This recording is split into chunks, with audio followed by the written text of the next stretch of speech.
Well students, good morning. Online classes में आपका स्वागत है। आज हम सेकेंड ईयर एचडीपी के फर्स्ट सेमेस्टर में माइनर वेटनरी सर्जरी यानी पशु लघु शल्य चिकित्सा सब्जेक्ट में चैप्टर नंबर 2 नी संक्रमण यानी स्टरलाइजेशन के बारे में अध्ययन करेंगे। इससे पूर्व के लेक्चर में हमने शब्दावलियाँ पढ़ी थी, यानी सर्जरी में काम में आने वाली शब्दावलियाँ, उसमें स्टरलाइजेशन था। अब हम इस स्टरलाइजेशन को डिटेल में पढ़ेंगे। स्टरलाइजेशन का या निसंक्रमण का मतलब है कि ये वह विधि है जिसके द्वारा उपकरण, जो सर्जरी में काम में आने वाले उपकरण हैं, उनको जीवित सूक्ष्म जीवी जैसे बैक्टीरिया, जीवाणु जिसे बोलते हैं, वायरस जिसे विषाणु बोलते हैं, या फफूंदी जिनको फंगस बोलते हैं, आदि से, या उनके स्पोर से जो ग्रोथ जो करते हैं, ग्रोथ वाली स्टेज जो होती है उनकी ग्रोथ करने वाली, यानी जिससे उनका रिप्रोडक्शन होता है। इनमें बैक्टीरिया, वायरस और फंगस, इनमें जो रिप्रोडक्शन होता है वो एसेक्सुअल रिप्रोडक्शन होता है। तो वो रिप्रोडक्शन की स्टेज को स्पोर स्टेज बोलते हैं। तो जो औजार हैं उनको जैसे जीवाणु, विषाणु और फफूंदी और स्पोर से मुक्त किया जाता है। उनको मुक्त करने की जो क्रिया है उसको स्टरलाइजेशन या निसंक्रमण बोलते हैं। और जो निसंक्रमण की ये जो स्थिति है, जब वो औजार जो निसंक्रमित हो जाए तो उसको एसेप्सिस बोलते हैं। एसेप्सिस यानी अपूति बोलते हैं उस स्टेज को। तो निष्क्रमण या स्टरलाइजेशन का मतलब है औजारों को बैक्टीरिया, वायरस, फंगाई और उनकी स्पोर से मुक्त करना, ताकि जब हम ऑपरेशन आदि करते हैं या सर्जरी का काम करते हैं तो वो औजार जो है जीवाणु रहित होते हैं और आगे वो इन्फेक्शन क्रिएट नहीं करते हैं। निष्क्रमण जो है, निसंक्रमण या स्टरलाइजेशन जो है, ये इसको करने की कई विधियां हैं। जिसमें सबसे पहली विधि है हीट के द्वारा स्टरलाइजेशन करना। हीट यानी ताप के द्वारा हम दो प्रकार से कर सकते हैं, या तो सीधी लो डायरेक्ट हीट से, सीधी लो, या ताप द्वारा या गर्म करके सीधा जो है डायरेक्ट हीट से उसको गर्म करके हम स्टरलाइज कर सकते हैं। दूसरा होता है शुष्क ताप, ड्राई हीट, अथवा hot air oven. Dry heat से या हॉट एयर ओवन से, ये दो तरीके हैं हीट से स्टरलाइज करने के। पानी युक्त ताप, नेक्स्ट मेथड जो है वह पानी युक्त ताप, यानी भाप से या वाष्प से, गर्म भाप से या वाष्प से जो हम उनको स्टरलाइज कर सकते हैं, यानी कीटाणुओं को, जीवाणुओं को मार सकते हैं औजारों के ऊपर। तो उसके भी दो तरीके हैं। एक तो है पानी में उबालना, बॉइलिंग इन वाटर, पानी में औजार को डाल के उसको उबाल लेते हैं, तो उससे क्या कीटाणु, जीवाणु नष्ट हो जाते हैं। दूसरा तरीका है वाष्प द्वारा, यानी पानी को गर्म करते हैं, उसकी भाप बनती है, उस भाप को औजारों में से गुजारते हैं, तो उस औजार को बोलते हैं ऑटोक्लेव। वो ऑटोक्लेव होता है वो इंस्ट्रूमेंट जो है वो, जिसमें हम ये भाप द्वारा जो है इंस्ट्रूमेंट को स्टरलाइज करते हैं, उसको ऑटोक्लेव बोलते हैं। तीसरा मेथड है रासायनिकों द्वारा यानी बाई केमिकल्स। इसमें कई प्रकार के केमिकल होते हैं जिनके द्वारा ये स्टरलाइज करते हैं। और एक चौथा तरीका है बाई विकिरण, यानी रेडिएशन। जो रेडिएशन वाले यानी किरणें जो होती है उनसे, किरणों से करते हैं, उसको रेडिएशन होता है। ये 4 प्रकार के मेथड है स्टरलाइजेशन के। अब हम एक एक मेथड को डिटेल में उसका अध्ययन करेंगे। तो सबसे पहला मेथड था हीट द्वारा, यानी ताप के द्वारा हम स्टरलाइजेशन, जो औजार हैं सर्जरी के, उनको कैसे कर सकते हैं। तो उसमें सबसे पहला जो है हीट द्वारा करते हैं, सीधी लो द्वारा, डायरेक्ट हीट द्वारा। सीधी लो डायरेक्ट हीट का मतलब है इसके अंदर अपने क्या करते हैं, जैसे गैस का चूल्हा है, गैस का चूल्हा जला के जो उसकी लो निकलती है, जो चूल्हे की लो निकलती है, उसमें औजार को पकड़ के औजार की जो आगे वाला हिस्सा है उसको उसमें लो में रखते हैं कई देर, तो उससे कीटाणु वगैरह जीवाणु वगैरह मर जाते हैं और वो स्टरलाइज हो जाता है। अर्थात सीधा जो लो पर गर्म करके जीवाणु विषाणु अथवा फफूंदी को मारा जाता है, चाहे वो उनकी स्पोर स्टेज हो तो भी वो उनको मार देते हैं। और एक तरीका होता है बर्नर का। बर्नर आपने पहले देखे होंगे, बर्नर होता है जो सुनार है, लोहार है, जो बर्नर का उपयोग करते हैं, फूंक मारते हैं उसमें, फिर वो उसकी बत्ती जो जलती है उसमें वो सोने को गर्म करके उसको औजार बनाते, वो क्या बोलते हैं आपके ऑर्नामेंट्स, जैसे मान लो बींटी है वगैरह, ये सामान बनाते हैं, उसको बोलते हैं बर्नर। तो बर्नर की जो लो है उसमें उसको गर्म कर लेते हैं। तो एक तरीका तो ये हो गया, लेकिन ये विधि जो है डायरेक्ट हीट वाली, इस विधि में उपकरण को जब हम स्टरलाइज करते हैं या निसंक्रमित करते हैं तो उसमें हम निष्क्रमण जो है उसको लो का ताप, यानी उस लो जो जलती है उसका ताप, और उपकरण जिसको हम गर्म करते हैं उसका हीट रेजिस्टेंस जो है उसको देखते हैं कि वो कितनी हीट को रेजिस्टेंस करता है, यानी उसके लिए हीट कितनी चाहिए। यानी ज्यों-ज्यों लो का तापक्रम बढ़ता है, लो का तापक्रम ज्यों-ज्यों बढ़ता है त्यों-त्यों निसंक्रमण या स्टरलाइजेशन का समय जो है वो कम होता जाता है। यानी अगर आपका लो का तापक्रम कम है, कम लो जलती है, तो उसमें टाइम ज़्यादा लगेगा निसंक्रमण करने में। अगर मान लो लो का तापक्रम ज़्यादा है तो उसमें टाइम कम लगेगा। लेकिन ये विधि जो है निसंक्रमण करने की, ये विधि बहुत पुरानी विधि है।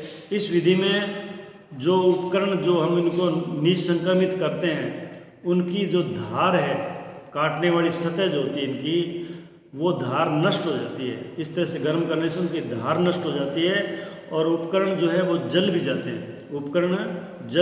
हैं। इसलिए वर्तमान टाइम में शल्य चिकित्सा में इसका उपयोग नहीं के बराबर है। इसका उपयोग आजकल नहीं करते हैं। क्यों नहीं करते हैं ये आपको बता दिया कि इससे उनके औजारों की धार नष्ट हो जाती है या औजार जल जाते हैं।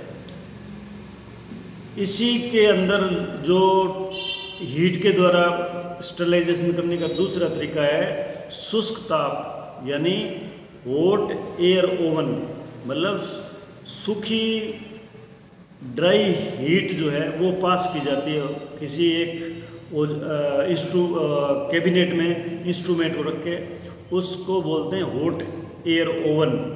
तो ये उपकरण क्या है, हॉट एयर ओवन जो है ये छोटी अलमारी की तरह का बना होता है, जिसमें हीट को पास करते हैं उसमें से, मतलब शुष्क ताप को उसमें से पास करते हैं। इंस्ट्रूमेंट उसके अंदर रख देते हैं और फिर उसके अंदर ऐसा सिस्टम किया हुआ है, उसको कंट्रोल करने की यूनिट लगी होती है। फिर वो जो ड्राई हीट है वो उसमें से पास करते हैं, जो औजारों में से होते हुए गुजरती है, जिससे औजारों में लगे हुए कीटाणु, विषाणु, फफूंदी या उनके स्पोर जो है वो नष्ट हो जाते हैं। तो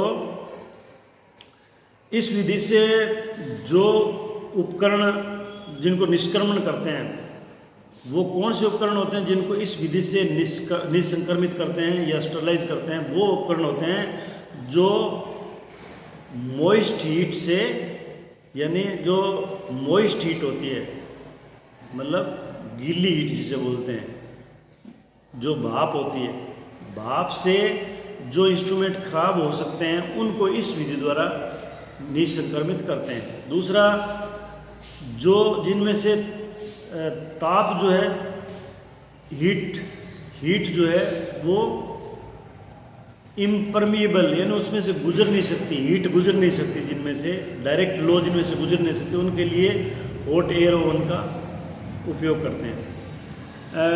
अब इस विधि में जब हॉट एयर ओवन में हम तापक्रम को बढ़ाते हैं, जैसे जैसे हम तापक्रम को बढ़ाएंगे, क्योंकि इसमें तापक्रम का रेगुलेटर लगा हुआ है जिससे हम ताप को रेगुलेट कर सकते हैं, उसको नियंत्रित कर सकते हैं।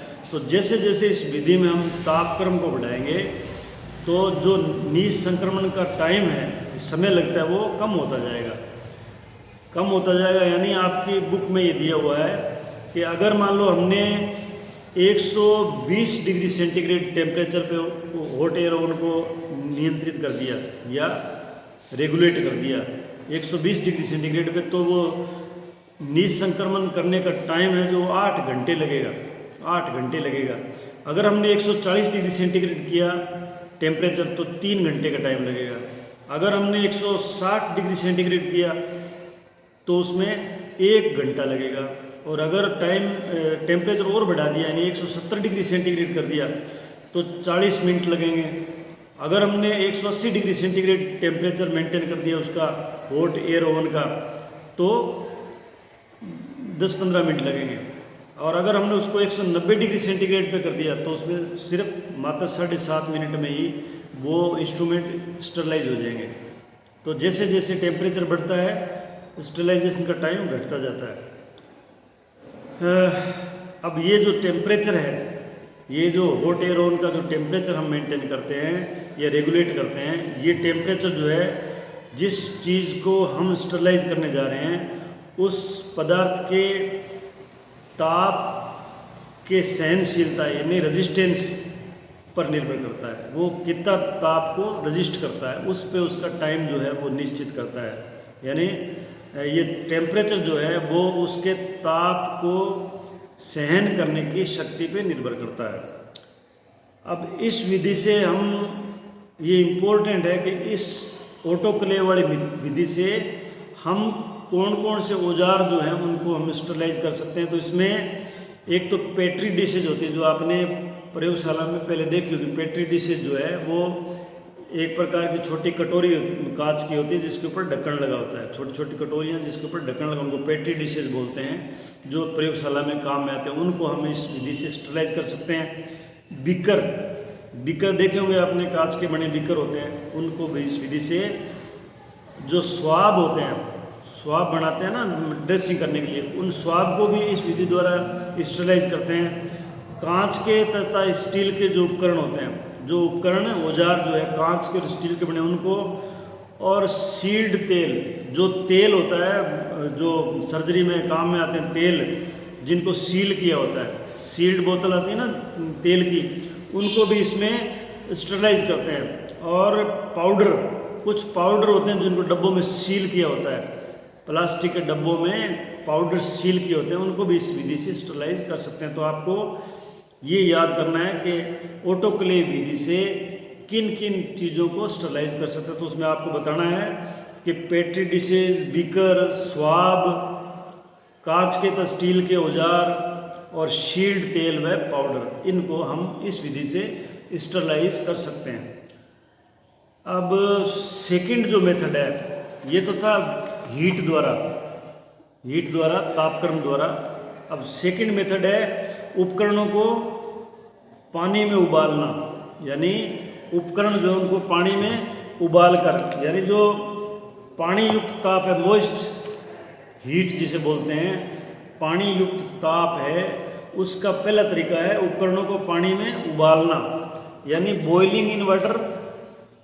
इस विधि से उपकरणों को निसंक्रमित करने या स्टरलाइज करने के लिए जो पानी में उबालते हैं, पानी में उबालकर जब हम इंस्ट्रूमेंट्स को निसंक्रमित या स्टरलाइज करते हैं तो उसके लिए हमें कुछ बातों का ध्यान रखना पड़ेगा। वो बातें कौन कौन सी है?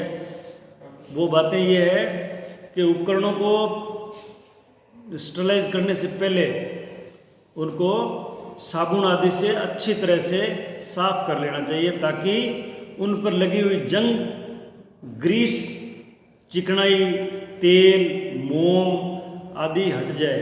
मतलब इंस्ट्रूमेंट पे जब काम में लेते हैं तो उन पे तेल लगाते हैं या ग्रीस या मोम, ऑयल या जंग लग सकती है, तो इसको स्टरलाइज करने से पहले, गर्म पानी में उबालने से पहले इनको साबुन से अच्छी प्रकार से साफ कर लेना चाहिए, धो के। अगर मान लो इनको हम साफ नहीं करेंगे ना तो फिर इनमें कीटाणु, बैक्टीरिया जो है ना वो उत्पन्न हो जाएंगे और उसमें स्टरलाइजेशन में समय ज़्यादा लगेगा। अब पानी जिसमें उपकरणों को उबालना है उनका पीएच जो है, पीएच आप जानते हो पीएच क्या होता है, ये हाइड्रोजन आयन की सांद्रता, किसी पदार्थ में हाइड्रोजन आयन की सांद्रता जो है उसको पीएच बोलते हैं।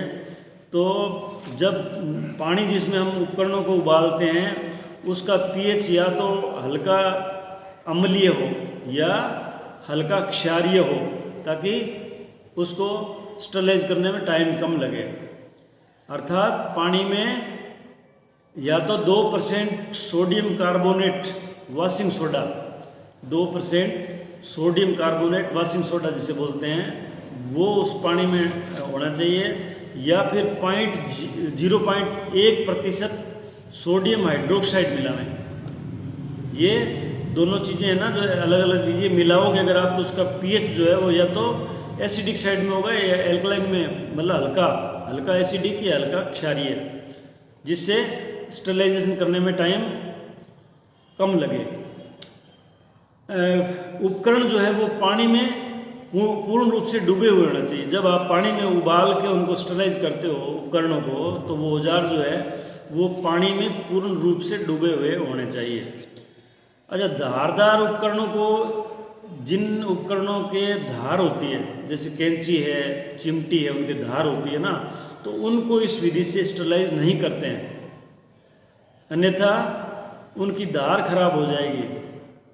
जैसे ब्लेड आती है ना, इसकी बीपी ब्लेड की ब्लेड, बीपी हैंडल में लगाने के लिए बीपी ब्लेड आते हैं जो ऑपरेशन करने के लिए काटने में काम आता है चमड़ी को वगैरह को, तो उनके धार होती है, धार काटने वाली सतह होती है, तो उनको अगर आप इस विधि से स्टरलाइज करोगे तो उनकी धार खत्म हो जाएगी, इसलिए उनको इस विधि से स्टरलाइज नहीं करते हैं। स्पोर बैक्टीरिया पर इसका असर कम होता है। जो स्पोर बैक्टीरिया यानी जब बैक्टीरिया में रिप्रोडक्शन होता है, एसेक्सुअल रिप्रोडक्शन यानी वो ग्रोथ करते हैं, उस स्टेज में स्पोर की जो स्टेज होती है, बीजाणु वाली स्थिति आप ये मान लो, जिससे आगे बैक्टीरिया बनते हैं, तो उस स्टेज में ये विधि काम कम करती है, असर कम होता है और लंबे समय तक इसका असर रहता भी नहीं है। इसलिए जहाँ एसेप्सिस की स्थिति यानी जीवाणु रहित करने की स्थिति की आवश्यकता होती है, वहाँ इस विधि से स्टरलाइजेशन कम ही करना चाहिए, यानी इस विधि का उपयोग कम ही करना चाहिए। इस विधि से किसी भी उपकरण को स्टरलाइज करने हेतु, जो ये विधि मैंने बताई थी आपको बॉइलिंग वाटर वाली, इस विधि द्वारा किसी उपकरण को या औजारों को निसंक्रमित करने हेतु उन उपकरणों या औजारों को कम से कम 100 डिग्री सेंटीग्रेड तापक्रम पर 10 से 15 मिनट तक उबालना चाहिए। यानी उस जिस पानी में उबालते हो उसका टेम्परेचर जो है ना 100 डिग्री सेंटीग्रेड हो जाना चाहिए गर्म करने पे, और उसको 10-15 मिनट तक उबालना चाहिए स्टरलाइज करने के लिए। तो ये आपका इम्पोर्टेंट क्वेश्चन है कि बॉइलिंग वाटर में स्टरलाइज करने के लिए पानी का टेम्परेचर क्या होना चाहिए, 100 डिग्री सेंटीग्रेड, और उसको कितनी मिनट तक उबालना चाहिए, 10 से 15 मिनट तक उबालना चाहिए। इसी के अंदर दूसरा मेथड है ऑटोक्लेव, यानी ऑटोक्लेव में जो मॉइस्ट वाष्प होती है, भाप जो होती है, उसके द्वारा उनको स्टरलाइज करते हैं। पहले वाले में हमने पानी में उबाल के किया था, डायरेक्ट पानी में उबाल के किया था। इसके अंदर पानी को उबालते हैं तो उसकी भाप बनती है, जैसे कुकर में भाप बनती है उससे खाना बनता है, सेम उसी प्रकार का काम ऑटोक्लेव में होता है। तो ऑटोक्लेव में हम भाप द्वारा ये इंस्ट्रूमेंट उनको स्टरलाइज करते हैं। तो ये ऑटोक्लेव जो है ये 2 प्रकार के होते हैं। ऑटोक्लेव 2 प्रकार के होते हैं, इंस्ट्रूमेंट है जो आपको ऑटोक्लेव हम जब आपकी क्लासेस लगेगी तो हम आपको हॉस्पिटल में ले जाएंगे, बड़े हॉस्पिटल में, जिला हॉस्पिटल में, वहाँ पे ऑटोक्लेव रखे हुए हैं, तो आपको ऑटोक्लेव दिखाएंगे, उसकी कार्यविधि दिखाएंगे कैसे स्टरलाइज करते हैं। तो ये ऑटोक्लेव जो है 2 प्रकार के होते हैं, एक होता है हॉरिजॉन्टल और एक होता है वर्टिकल। ये आपको एग्जाम में पूछे जाते हैं कि भाई ऑटोक्लेव के 2 प्रकार कौन से होते हैं, तो वो एक होता है हॉरिजॉन्टल, ये आपके डायग्राम में दिया 13 नंबर पेज पे। जब आप देखोगे तो हॉरिजॉन्टल का मतलब होता है जो ऐसे पड़ा होता है, मतलब जिसको जो पड़ा होता है ना हॉरिजॉन्टली उसको बोलते हैं, और जो वर्टिकल होता है वो खड़ा होता है, वो एक प्रकार से खड़ा होता है। अगर आदमी ज़मीन पे खड़ा है तो उसको हम बोलेंगे वर्टिकल। अगर आदमी ज़मीन पे लेट जाता है तो उसको बोलेंगे हॉरिजॉन्टल। तो जो लेटी अवस्था में जो ऑटोक्लेव होता है वो होता है हॉरिजॉन्टल, और जो खड़ी अवस्था में होता है उसको बोलते हैं वर्टिकल। तो ये ऑटोक्लेव जो है इसमें सांद्रित वाष्प यानी सेचुरेटेड स्टीम भाप जो उसमें से गुजारते हैं, एक विशेष दबाव द्वारा उपकरणों पर निश्चित समय तक गुजारी जाती है। यानी एक प्रेशर से उसको निश्चित टाइम पे जो वाष्प होती है उसको उस इंस्ट्रूमेंट के ऊपर से गुजारते हैं, जिससे क्या उन पे उनके कीटाणु, जीवाणु, विषाणु जो भी है, फंगस या स्पोर है, वो नष्ट हो जाते हैं। अब साधारणतः जो है ना ये इम्पोर्टेंट है कि टेम्परेचर कितना होना चाहिए ऑटोक्लेव में। तो साधारणतः ऑटोक्लेव के लिए 121 डिग्री सेंटीग्रेड की भाप को 15 पाउंड दाब पर, यानी दाब उसका 15 पाउंड होना चाहिए और उसका टेम्परेचर 121 डिग्री सेंटीग्रेड होना चाहिए। उस पर 30 मिनट के लिए ऑटोक्लेव में जो ये भाप है उसको पास की जाती है इंस्ट्रूमेंट के ऊपर से। इंस्ट्रूमेंट कैबिनेट में रखे होते हैं और वो भाप जो है उसको 121 डिग्री सेंटीग्रेड पर 15 पाउंड के दाब पर और 30 मिनट के लिए उसको ऑटोक्लेव में से पास की जाती है। इस विधि में ताप यानी हीट और वाष्प यानी वाष्प जो है हीट और वाष्प दोनों दाब से गुजारे जाते हैं, दोनों को प्रेशर से गुजारते हैं। इसलिए शुष्क ताप यानी ड्राई हीट प्रोसीजर से अच्छी विधि है स्टरलाइजेशन की। ड्राई हीट वाला था पहले, उससे ये अच्छी विधि है। इस विधि द्वारा शल्य चिकित्सा का पैक, कौन कौन से साधन को हम इससे स्टरलाइज करते हैं। एक तो सर्जरी का जो पैक होता है, जिसमें सर्जरी के पैक में मान लो कि ड्रेपर, ऊपर वाले वो घाव पे बिछाने वाले कपड़ा, उस पर पकड़ने वाले क्लैंप, चिमटी, चाकू, कैंची, वो उसका पैक बनता है। कैंचियाँ हैं, सीजर्स धागे हैं, सुई है, नीडल जो धागे मतलब सूचरिंग करते हैं, टांके लगाते हैं घाव वगैरह में, वो आदि उपकरण बिना नुकसान पहुंचाए निसंक्रमित किए जाते हैं। ये उपकरण हैं जिनको हम बिना नुकसान के उसमें से स्टरलाइज कर सकते हैं। इस विधि द्वारा जब हम इंस्ट्रूमेंट्स को स्टरलाइज करते हैं तो उनके लॉक खोल देने चाहिए। कैंची का लॉक लगता है, नीडल होल्डर का लॉक लगता है, यानी वो बंद होते हैं इस तरह से, फिर उनको खोलते हैं। तो इनको उसको खोल के रखते हैं और खुला होना चाहिए। तब पैक इस प्रकार से बनाना चाहिए कि उसमें वाष्प आसानी, जो पैक बनाते हैं कपड़े का जिसके अंदर सामान होता है सर्जरी का, फिर उसका एक पैक बनाते हैं, वो आपको दिखाएंगे पैक कैसे बनते हैं। उस पैक को भी इस प्रकार से बनाना चाहिए कि उसमें से भाप जो है ना आसानी से गुजर सके।